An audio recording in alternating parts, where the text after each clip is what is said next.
আসসালামু আলাইকুম সুপ্রিয় দর্শক, কেমন আছেন সবাই? আশা করছি ইনশাআল্লাহ সকলেই ভালো আছেন। আজকের ভিডিওতে আমরা আলোচনা করব সেন্ট্রাল এশিয়ার একটি সুন্দর দেশ উজবেকিস্তান দেশ সম্পর্কে। বর্তমানে অনেকেই আছেন যারা বাংলাদেশ থেকে উজবেকিস্তান দেশটিতে যেতে চাচ্ছেন। তাদের জন্য দেশটি কেমন হবে, দেশটিতে গেলে আপনারা আসলে সেখান থেকে কেমন ইনকাম করতে পারবেন এবং বাংলাদেশ থেকে যেতে হলে আপনাদের সময় কতদিন লাগতে পারে এবং আপনি কি কি কাজের উপরে যেতে পারেন, বাংলাদেশ থেকে যেতে হলে আপনাদের আসলে কেমন সময় লাগতে পারে এবং আপনার কেমন খরচ হতে পারে সেই বিষয় নিয়েও কথা বলবো। এবং বাংলাদেশ থেকে আপনি কম খরচে কিভাবে যাবেন দেশটিতে সেটা নিয়েও কিন্তু কথা বলবো। আমরা এই ভিডিওতে বেশ কিছু বিষয় আজকে উজবেকিস্তান সম্পর্কে আপনাদেরকে জানাবো। অবশ্যই ভিডিওটি শেষ পর্যন্ত দেখবেন এবং আপনি যদি আমাদের চ্যানেলে একদম নতুন ভিউয়ার্স হয়ে থাকেন অবশ্যই চ্যানেলটিকে সাবস্ক্রাইব করে আমাদের সাথেই থাকবেন। আমরা নেক্সট টাইমে এই চ্যানেলে উজবেকিস্তান শহর বিভিন্ন দেশের তথ্য কিন্তু আমরা এই চ্যানেলে আপলোড দিব। তাহলে চলুন আর কথা না বাড়িয়ে আজকে আমরা উজবেকিস্তানের বিভিন্ন ধরনের তথ্য আমরা এই ভিডিও থেকে জেনে নিই। আচ্ছা, উজবেকিস্তান হচ্ছে সেন্ট্রাল এশিয়ার একটি দেশ। দেশটিকে কিন্তু এশিয়ার সুইজারল্যান্ড বলা হয়ে থাকে। এর কারণ হচ্ছে দেশটির যে সৌন্দর্য সেটা কিন্তু আসলে দেখলে আপনি সত্যিই মুগ্ধ হবেন, কারণ এই দেশটির ওয়েদার, প্রাকৃতিক সৌন্দর্য সব কিছুই কিন্তু সেম টু সেম ইউরোপ কান্ট্রির মতন। সে কারণে এই দেশটিতে প্রচুর পরিমাণে ট্যুরিস্ট কিন্তু ভিজিট করে। সে কারণেই আপনার এই দেশটিতে কিন্তু ট্যুরিজম সেক্টরেও কিন্তু বেশ কিছু শ্রমিক, এখানে স্কিল ওয়ার্কার যারা আছে তাদের কিন্তু চাহিদা আছে। তো বাংলাদেশ থেকে আপনি যদি এই উজবেকিস্তান দেশটিতে যেতে চান, মূলত আপনারা কি কি কাজের উপরে যেতে পারবেন? দেখুন, প্রথমত আপনাদেরকে বলবো, আপনি যদি উজবেকিস্তানে যেতে চান তাহলে আপনারা বিল্ডিং কনস্ট্রাকশন সেক্টরে কিন্তু সবথেকে বেশি কাজ করতে পারবেন। এখন বলতে পারেন ভাই, বিল্ডিং কনস্ট্রাকশন সেক্টরে কী কাজ?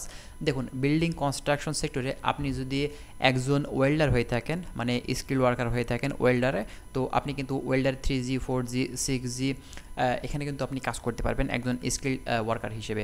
এছাড়াও আপনি যদি মেশনের কাজ জানেন, আপনি যদি টাইলস মেশনের কাজ জানেন, ঠিক আছে, তারপরে আপনি যদি রড বাইন্ডার বা স্টিল ফিক্সার, তারপরে আপনার ইলেকট্রিশিয়ান হয়ে থাকেন, বিভিন্ন টাইপের যে কাজগুলো আছে উজবেকিস্তানে আপনার বিল্ডিং কনস্ট্রাকশন সেক্টরে, আপনি কিন্তু এই কাজগুলো করতে পারবেন অ্যাজ এ স্কিল ওয়ার্কার হিসেবে, ঠিক আছে।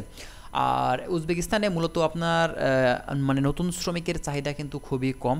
এর কারণ হচ্ছে এই দেশটির যে জনসাধারণ বা সেখানকার যে লোকাল যেসব আপনার নাগরিক বা শ্রমিক আছে তারা মূলত আপনার সেই জায়গাগুলোতে কিন্তু আসলে একজন জেনারেল লেবার হিসেবে সেখানে কিন্তু কাজ করে। কিন্তু আপনার কথা হচ্ছে স্কিল ওয়ার্কারের চাহিদাটা বেশি আপনার, সেজন্যই এখন বাহির থেকে কিন্তু আসলে তারা স্কিল ওয়ার্কার কিন্তু এখন হায়ার করছে, ঠিক আছে। তো মূলত আপনি উজবেকিস্তানে এর সাথে আরও বেশ কিছু কাজ আপনি করতে পারবেন, যেমনটা ফুড ডেলিভারি জব, তারপরে আপনি হোটেল, রেস্টুরেন্ট, এর সাথে আপনি কার ওয়াশ, তাছাড়া আপনি গার্মেন্ট সেক্টরে কিন্তু কাজ করতে পারবেন, কারণ এই দেশটির ওয়েদার আপনারা জানেন বা প্রাকৃতিক সৌন্দর্য সব কিছুই কিন্তু গুছিয়ে আপনার একদম ইউরোপ কান্ট্রির মতন কিন্তু তো অনেক বাংলাদেশি আছেন যারা ট্যুরিস্ট হিসেবে আসলে সেই দেশগুলোতে বেরোতে যায়। বর্তমানে অনেকে দেখা যাচ্ছে এখন কাজের উদ্দেশ্যে বা কাজের ভিসাতেও কিন্তু অনেকেই যেতে চাচ্ছেন উজবেকিস্তানে। তো মূলত উজবেকিস্তানে কিন্তু ট্যুরিস্ট ভিসা, তারপর আপনার হচ্ছে ভিজিট ভিসা, বিজনেস ভিসা, এই কয়েক ক্যাটাগরি কিন্তু ভিসা হয়ে থাকে। ওয়ার্ক ভিসা কিন্তু হয় না এখানে, ঠিক আছে। তো বাংলাদেশ থেকে যারা যেতে চাচ্ছেন তারা আপনারা বিজনেস ভিসাতে যেতে পারবেন, এবং আপনি যদি বেরোনোর উদ্দেশ্যে যান তাহলে আপনি ট্যুরিস্ট ভিসাতে যেতে পারবেন। আর আপনি যদি একজন স্কিল ওয়ার্কার হয়ে থাকেন আপনি বুয়েসেলের মাধ্যমে খুবই কম খরচে কিন্তু বাংলাদেশ থেকে যেতে পারছেন। আর যদি বুয়েসেলের মাধ্যমে যান আপনার সরাসরি কিন্তু ডেলিগেটের মাধ্যমে আপনার কোম্পানি থেকে লোক এসে আপনাকে ইন্টারভিউ নেবে, এবং ইন্টারভিউ নেওয়ার পরে আপনাকে যদি তারা সিলেক্ট করে থাকে, আপনি যদি ইন্টারভিউতে পাস করেন তাহলে অবশ্যই কিন্তু একদম কম খরচে 2 লক্ষ টাকার ভিতরে আপনি বাংলাদেশ থেকে কিন্তু উজবেকিস্তানে যেতে পারছেন। আর সেখানে স্কিল ওয়ার্কার হিসেবে আপনি যদি যান মান্থলি কিন্তু 60-70 হাজার টাকা অনায়াসে আপনি কিন্তু ইনকাম করতে পারবেন। যেহেতু এখন ডলারের রেট বেশি সে কারণেই আপনি সেখান থেকে 50-60 হাজার টাকা অনায়াসে একদম সর্বনিম্ন স্যালারি কিন্তু সেখান থেকে আপনি পাবেন, ঠিক আছে।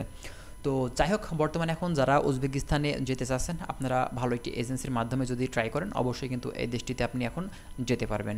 তো আশা করছি আপনারা বুঝতে পারছেন। আর যদি কোনো কিছু জানতে চান আপনারা কমেন্ট করবেন, আমরা চেষ্টা করব উজবেকিস্তান সম্পর্কে আরও বিভিন্ন ধরনের তথ্য আপনাদের মাঝে দিয়ে হেল্প করার। তো ভালো থাকবেন সবাই, আর যারা আমাদের চ্যানেলে নতুন আসবেন অবশ্যই চ্যানেলটিকে সাবস্ক্রাইব করে আমাদের সাথেই থাকবেন। তো দেখা হচ্ছে পরের ভিডিওতে। আল্লাহ হাফেজ।